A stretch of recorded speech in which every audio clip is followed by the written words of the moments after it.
இந்த வீடியோக்குள்ள போறதுக்கு முன்னாடி நம்ம சேனலை சப்ஸ்கிரைப் பண்ணாதவங்க சப்ஸ்கிரைப் பண்ணிடுங்க. பக்கத்துல இருக்க பெல் பட்டனையும் கிளிக் பண்ணிக்கோங்க. வாங்க வீடியோக்குள்ள போகலாம். எந்த கதாபாத்திரம் கொடுத்தாலும் அதை வெளுத்து வாங்குற நடிகைகள்ல சவுகார் ஜானகியும் ஒருத்தவங்க.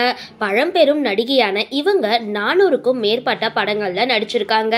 தமிழ், கன்னடம், தெலுங்கு உள்ளிட்ட பல மொழிகள்லயும் நடிச்சிருக்க இவங்க அந்த காலகட்ட டாப் ஹீரோக்களுடனும் ஜோடி போட்டு நடிச்சிருக்காங்க. தற்பொழுது 93 வயதை நெருங்குற இவங்க எள்ளு பேத்தி எடுத்து 5 தலைமுறை கண்ட நாயகி அப்படின்ற பெருமையும் பெற்றிருக்காங்க.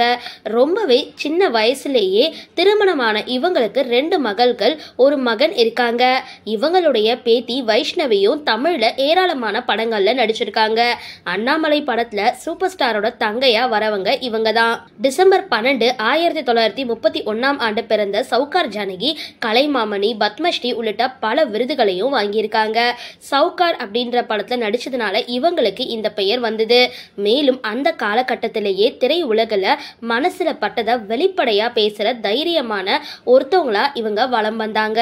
அது மட்டும் இல்லாம நடிக்க வரும்பொழுது தனக்கு தேவையான காஸ்டியூம், உணவு, கார், பெட்ரோல் போன்ற எல்லாத்துக்குமே சொந்த செலவு செஞ்ச நடிகையும் இவங்க தான். இப்படி பல பெருமைகளுக்கு சொந்தமான இவங்களோட குடும்ப புகைப்படம் தற்பொழுது வெளியாகி வைரல் ஆகிட்டு வருது. அதுல அவங்க தன்னுடைய மகள், பேத்தி, கொள்ளு பேத்தி, எள்ளு பேத்தின்னு எல்லார் கூடயும் இருக்கிறத பார்த்த ரசிகர்கள் இவங்க பூரண ஆயுளோட நீண்ட காலம் வாழணும் அப்படின்னு வாழ்த்திட்டு வராங்க. சரி, இந்த வீடியோ பத்தின உங்களோட கருத்துக்களை கீழே கமெண்ட் பாக்ஸ்ல போஸ்ட் பண்ணுங்க. வீடியோ பிடிச்சிருந்தா லைக் பண்ணுங்க, ஷேர் பண்ணுங்க. மறக்காம டிபி காபி சேனலை சப்ஸ்கிரைப் பண்ணுங்க.